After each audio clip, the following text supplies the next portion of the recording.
বহুত টান ভক্তৰ কাৰণে অতি সহজ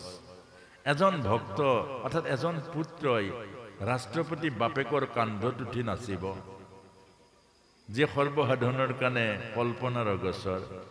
কিন্তু যদি পুত্ৰ হৈ লয় ৰাষ্ট্ৰপতিৰ কান্ধত উঠিব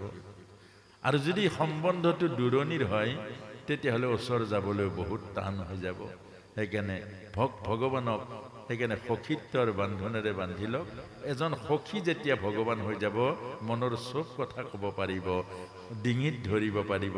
একেলগে ঘূৰিব পাৰিব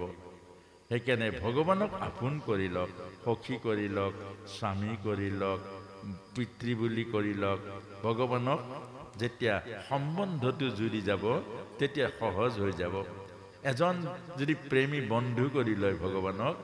তাতেও সহজ হৈ যাব আপুনি ডিঙিত ধৰিব পাৰিব সেইকাৰণে আমাক কৈছে টান কাৰ কাৰণে পণ্ডিতৰ কাৰণে টান ভক্তৰ কাৰণে অতি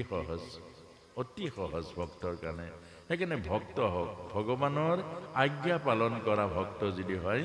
তাত কোনো কষ্ট নাই